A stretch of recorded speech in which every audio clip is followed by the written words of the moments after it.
Hello, you're watching news from Kazakhstan. I'm Askar Sherlief, and here are the headlines. 7 to 9 years of imprisonment was asked by the prosecutors for the policeman charged with abuse of power during Zhanaozen riots. The city of Pavlodar in the southeast of the country is yet again offered to be renamed, this time to Nurkent. A migrant worker from Kazakhstan caught the attention of Russian producers after a video of his performance appeared on YouTube and quickly collected over 500,000 views.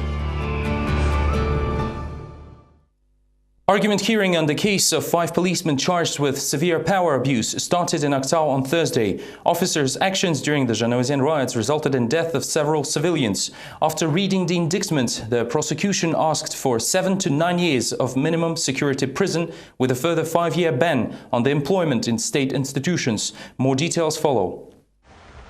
State prosecutors requested the longest sentence of 9 years with confiscation of property for Otigaliyev, the former Zhanaozen deputy chief of police, 8 years each for Bagdarbayev, the former head of the anti-extremist department of the Mangistau regional DIA, Zholdabayev, the former detective of the Munaylin police department, Bahatkarly Yerlan, who served as the deputy chief of Zhanaozen police department, and 7 years for Yezbergenov, the former senior police investigator. All of them were arrested in the courtroom. After the prosecutors, the floor was given to representatives of the victims. Asil Nurgaziyeva asked the court to send the case for a re-investigation and also told the defendants to disclose the names of superiors who gave them the orders to open fire at civilians. Dusikenov, another victim of the tragedy, in his speech described how in the morgue he had been offered to take his son's body home because of the lack of space.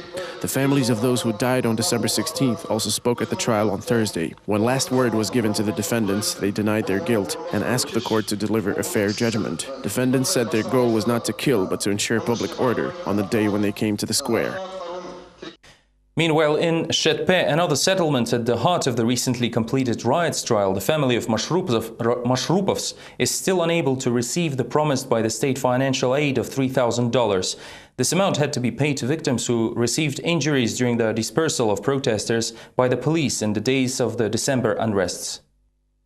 On that fateful day, Beriket Mashrupov, a 25-year-old Shetpe resident, found himself under fire while walking home with his wife. A stray bullet penetrated his thigh and injured the static nerve. Doctors managed to save the life of the young man, although it will take long for him to fully recover, his father Nursultan Mashrupov says. For the last few months, the man was camping on the officials' doorsteps, getting no answers. Appeals demanding urgent medical aid for his son have been lodged to all possible authorities. Beriket's father is worried that he has missed the time when he should have appealed for help. He says his first priority was to save his son's life, but later the family was told to keep quiet about a victim on their hands, as otherwise they could be imprisoned. During this time, Beriket underwent a number of complicated surgeries performed by best Almaty neurosurgeons. However, the pain is still there. Mashrupov Sr. is worried that his son might remain handicapped due to the fault of military officials.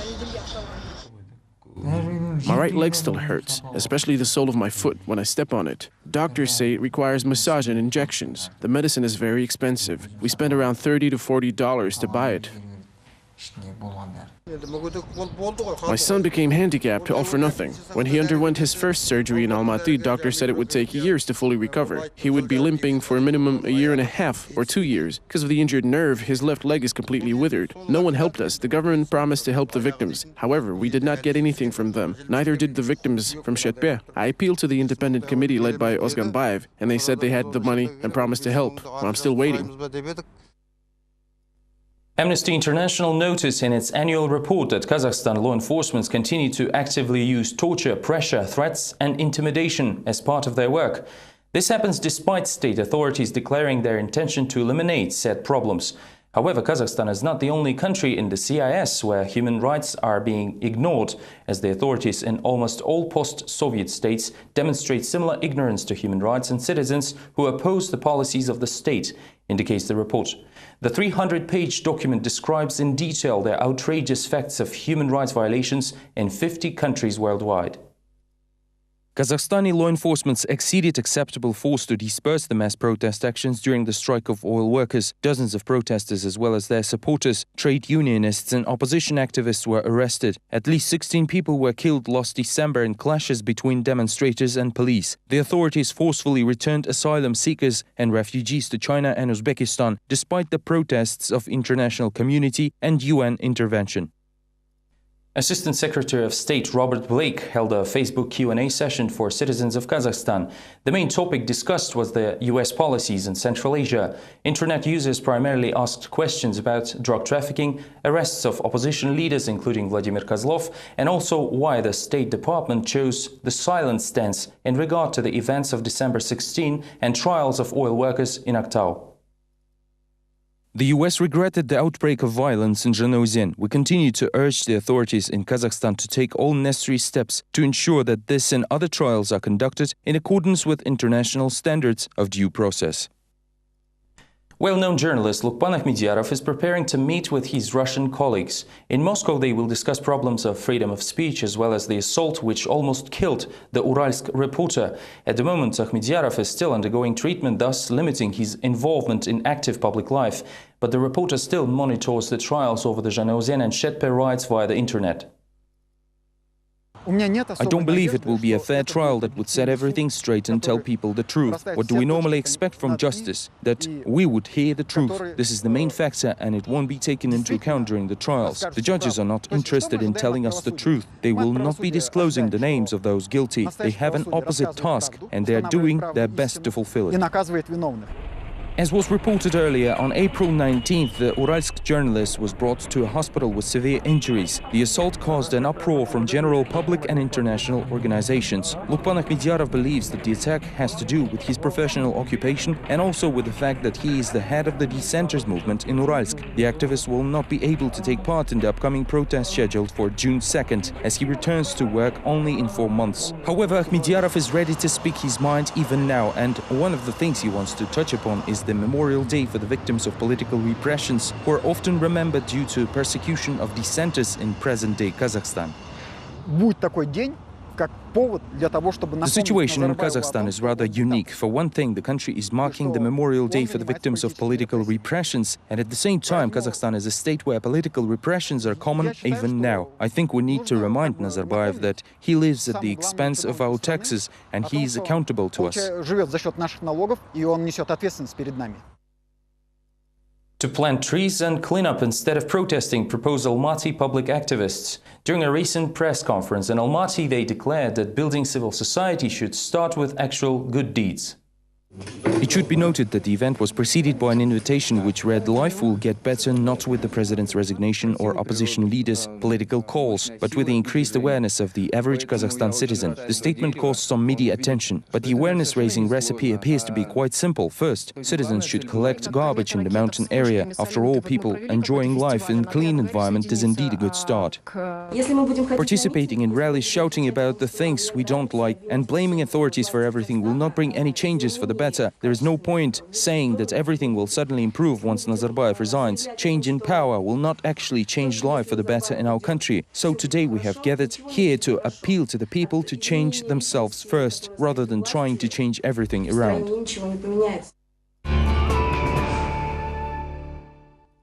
Member of Kazakhstan's parliament, Mukhtar Tinikeyev, is sharply criticizing the report of the chief statistician of the country, Alikhan Smailov, over the recourse payments to the miners. The MP believes the quoted figures are far from reality.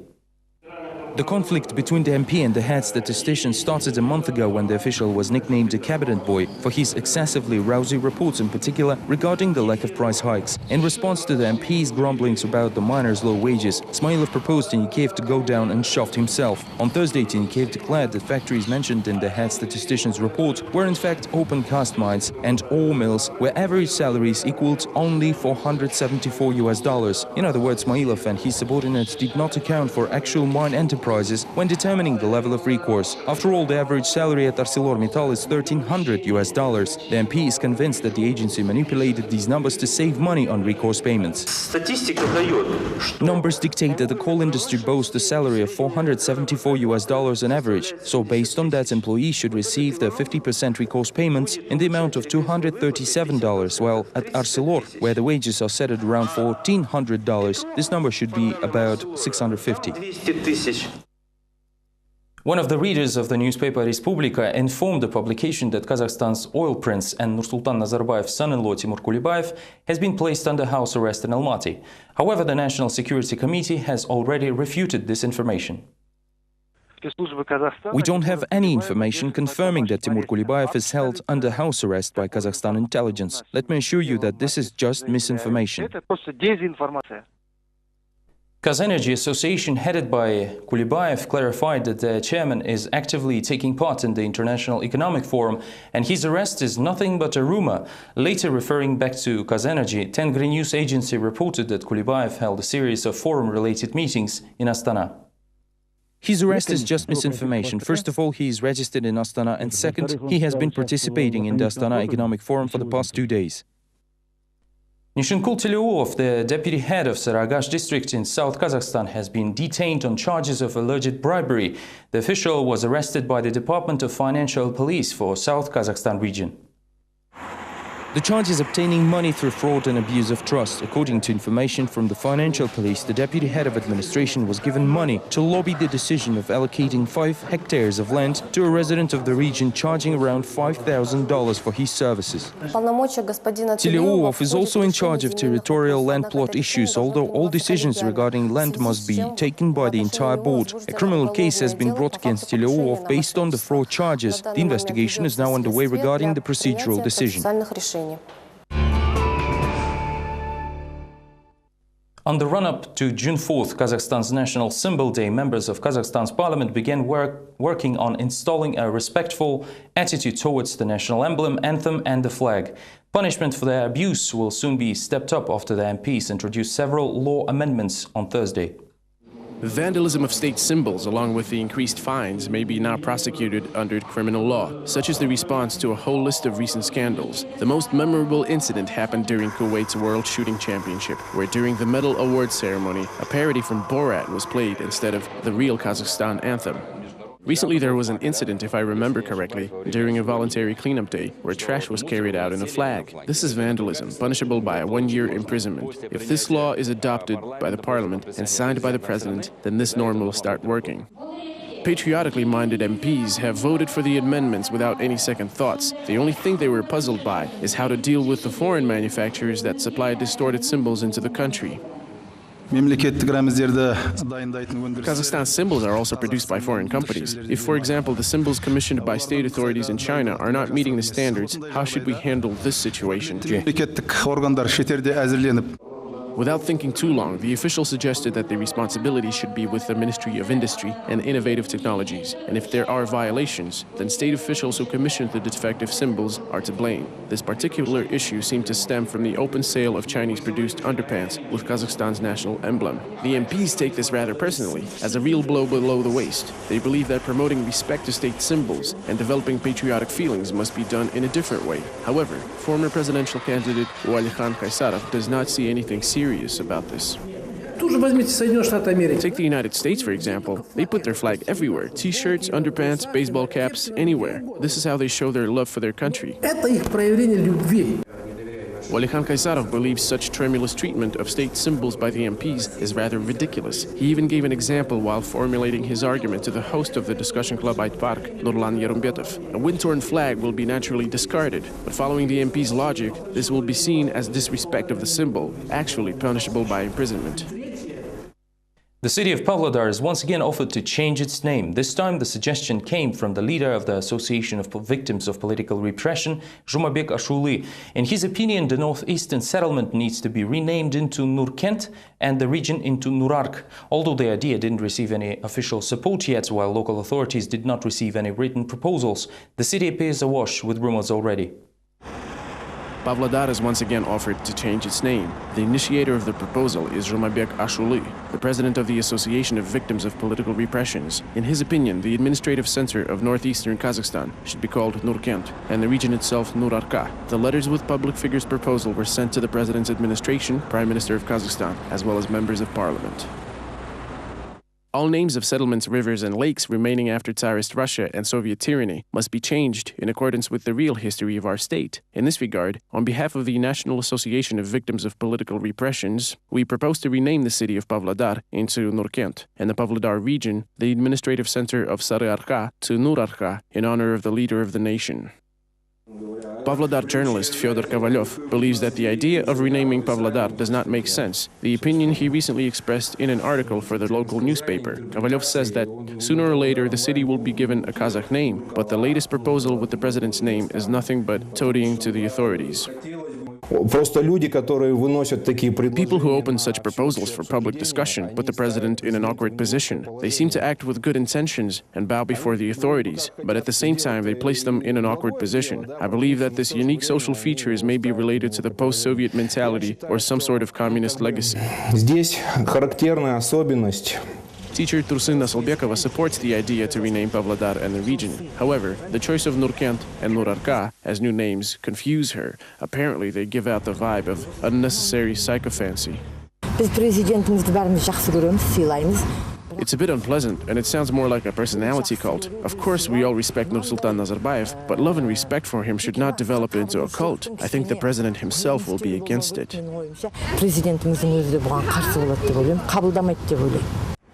In the meantime, the mayor's office has yet to receive the official proposal to rename the city of Pavlodar. Officials tell the citizens that they should not be concerned about the rumors recently spread among them.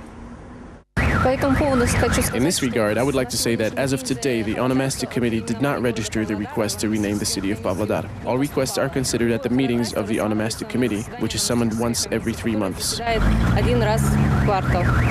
Of note, there have been numerous attempts to rename Pavlodar over the years. A variety of names were proposed, including Kereku, Nurkala, and Nurkent. Nevertheless, the city with 300 years of history still carries its original name. Plans are afoot to create a tourism council under the Almaty mayor's office. In all, there are 1,500 tourist companies registered in Kazakhstan, more than 800 of which are located in Almaty. Despite this, the Kazakhstan's only megapolis is experiencing difficulties in becoming the Central Asian tourist destination. Find out why from the next report.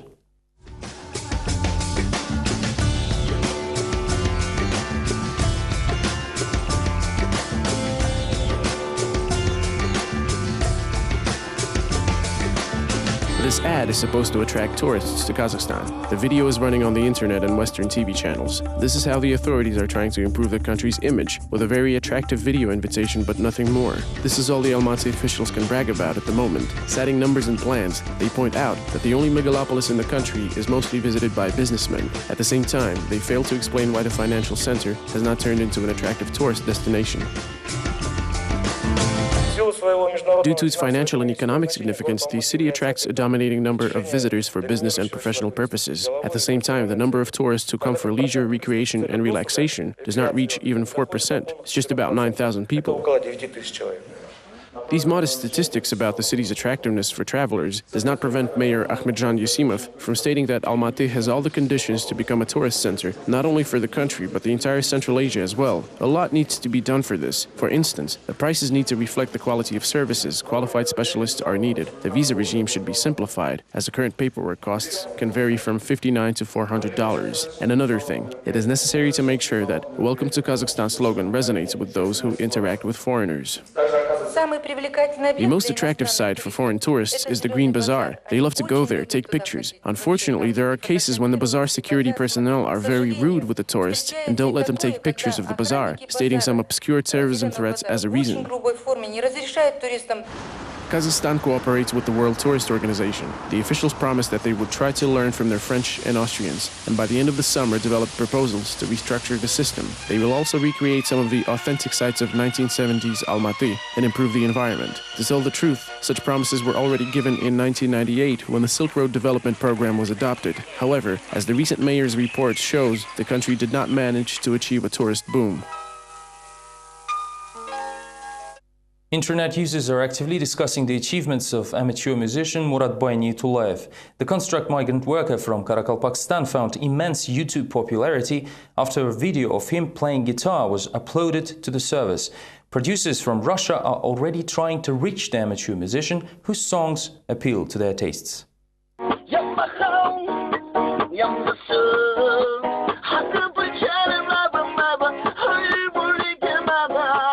Thousands of likes on YouTube for a guitar player and a simple hard worker Muratbay Niyatullayev, who reached coveted fame on the internet. There, he immediately got a nickname of Kazakh inmate. In reality, Muratbay is a construction migrant worker from Pakistan, with singing being his favorite hobby. No, I have never been in jail. When I lived in Almaty, I worked at Kalkaman. 7 years ago, they built bunk beds in a steel container. To relax after work, I sang and played my guitar. After the video was uploaded on the internet, I was told some people are actually looking for me, but I don't know anything about that. Muradbay's acquaintances told him that he was being sought by Russian music producers. Someone placed his video on the internet, and the phone exploded with calls and proposals. Many people offered the performer help in breaking through to fame. A lot of people are calling us, looking for him. I don't know, he has always dreamt about becoming a star. He says he's happy that people listen to his songs when he comes to visit us. I hope his dream comes true. He sings about everything except politics, as getting there may turn out costly. Like hundreds of thousands of other migrant workers, Muradbay tries to stay unnoticeable, although he does have one such song called Why Start the War? The man says that his native Kazakhstan is quiet but poor, while here in Almaty it is possible to make good money and then return home to his wife and 4 children.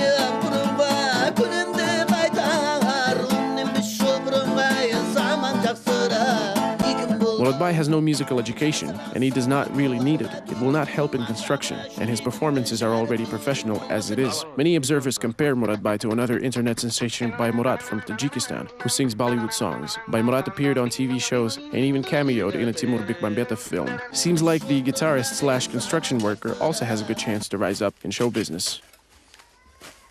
This is all we have time for now. Thank you for watching and goodbye.